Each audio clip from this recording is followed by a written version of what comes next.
जय श्री हरि दोस्तों, आप सभी का स्वागत है हमारे इस चैनल में। आज हम बात करेंगे देव उठनी एकादशी, जिसे प्रबोधिनी एकादशी या तुलसी विवाह एकादशी भी कहा जाता है।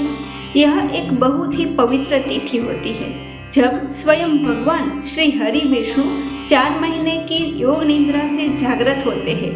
यह दिन हिंदू पंचांग के अनुसार कार्तिक शुक्ल पक्ष की एकादशी को आता है और इस दिन से ही सभी मांगलिक कार्यों की शुरुआत होती है। तो इस बार देव उठनी एकादशी आ रही है, 2 नवंबर को रविवार को पड़ेगी और एकादशी तिथि का प्रारंभ होगा 1 नवंबर को रात को 11:20 से और तिथि का समापन होगा 2 नवंबर को रात को 9:45 तक।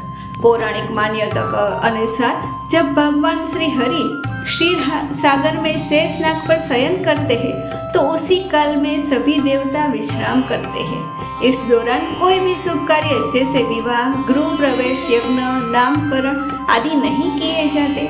लेकिन जैसे ही प्रबोधिनी एकादशी आती है, भगवान विष्णु निद्रा से जागते हैं और धर्म, अर्थ, काम और मोक्ष की पुनः स्थापना करते हैं। इस दिन से फिर से शुभ कार्यों का आरंभ होता है, इसीलिए इसे देवोत्थान या देव उठनी एकादशी कहा जाता है, यानी देवताओं का उठना। इस दिन तुलसी विवाह मुहूर्त की शुरुआत और देव दीपावली की तैयारी होती है। तो अब सुनते हैं देव उठनी एकादशी की अत्यंत पवित्र और प्रेरणादायक पौराणिक कथा, जिसे सुनने मात्र से ही जन्म जन्मांतर के पाप नष्ट हो जाते हैं।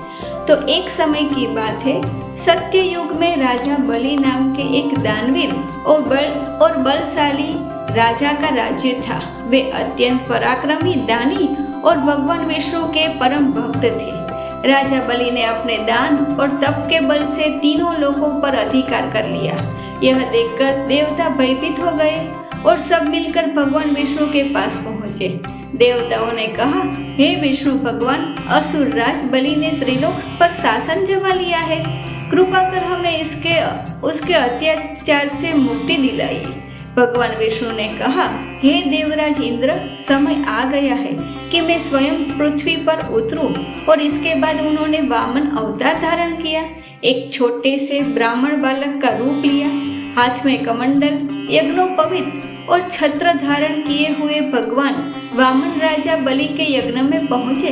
राजा बलि ने बड़े आदर से उनका स्वागत किया और कहा, ब्राह्मण देव, बताइए मैं आपकी क्या सेवा कर सकता हूँ। भगवान वामन बोले, मुझे बस 3 पग भूमि चाहिए। राजा बलि हंसते हुए बोले, इतनी सी बात, लीजिए, आपको 3 पग भूमि दे दी। लेकिन तभी गुरु शुक्राचार्य समझ गए कि यह कोई साधारण बालक नहीं है, यह स्वयं विष्णु भगवान है जो देवताओं की सहायता के लिए आए हैं। उन्होंने राजा बलि को सावधान किया, परंतु बलि ने कहा, मैं दान का वचन दे चुका हूँ, मैं इसे नहीं तोड़ सकता। तब भगवान वामन ने अपना रूप बदल लिया। उनका शरीर बढ़ने लगा, सिर आसमान छू गया और एक पग में उन्होंने पृथ्वी, दूसरे पग में स्वर्गलोक नाप लिया। तब तीसरे पग के लिए कोई स्थान नहीं बचा। भगवान ने पूछा, राजा बलि, अब तीसरा पग कहाँ रखूं?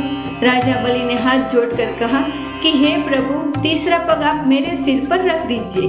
भगवान विष्णु अत्यंत प्रसन्न हुए और कहा, राजन, तुमने अपना सर्वस्व समर्पित कर दिया है, इसीलिए मैं तुम्हें सुतल लोक में स्थान देता हूँ, जो स्वर्ग से भी बढ़कर होगा।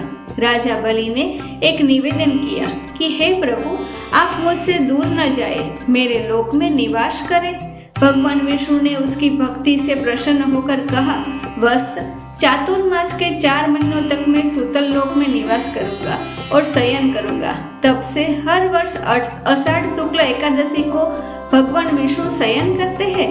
इसे देवशयनी एकादशी कहते हैं और कार्तिक शुक्ल एकादशी को भगवान विष्णु जागते हैं, जिसे हम देव उठनी या प्रबोधिनी एकादशी कहते हैं। इस प्रकार भगवान विष्णु का शयन और जागरण का यह पर्व धर्म, भक्ति और पुनर्जागरण का प्रतीक है।